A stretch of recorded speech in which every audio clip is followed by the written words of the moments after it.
Il y a deux types d'équipes commerciales. Celles qui ont mis des jolies boules dans le sapin de Noël pour fêter dignement les fêtes, et puis les équipes commerciales qui ont les boules. Eh oui, la fin d'année ne se passe pas comme prévu. Bon, maintenant c'est 2020. Donc là, on va repenser à changer les choses. De toute façon, c'est compteur à zéro.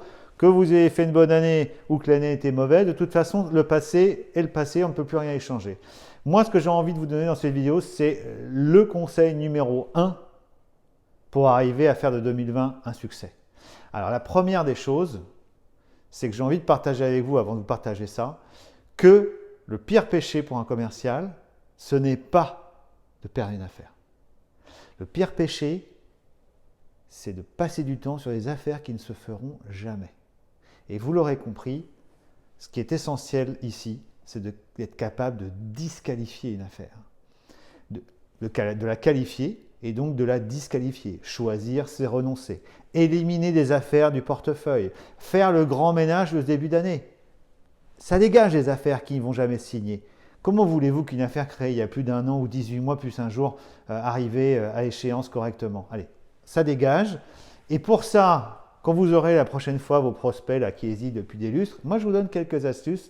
Vous savez bien que je suis un féru de questionnement. Imaginez poser ces questions. Monsieur client, combien de temps pouvez-vous attendre pour lancer ce projet? Jusqu'à quand peut-on attendre, sachant que les impacts négatifs vont arriver?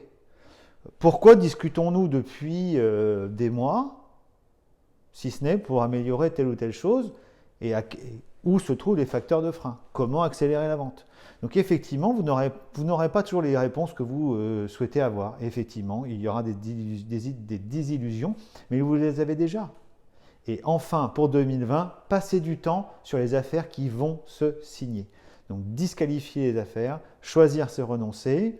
Et puis bien sûr, si vous voulez nous rejoindre, l'année prochaine, vous commencez à prendre des résolutions. L'année prochaine, je vais animer plusieurs Sales Bootcamp à Montpellier, à Paris, Sales Management Bootcamp, également à Montpellier avec mon ami Victor Cabrera. Vous retrouverez en lien tout ce qu'on a fait et les témoignages des participants. De l'impact immédiatement. J'ai débriefé il y a 15 jours les participants de la formation. Directement après la formation, ceux qui ont appliqué nos conseils ont signé des affaires que jamais ils n'auraient signées sinon. Que ce soit des débutants en vente, que ce soit des professionnels de la vente. Effectivement, l'avenir est devant vous. Allez, je vous souhaite de bonnes fêtes et à bientôt en 2020. Bye.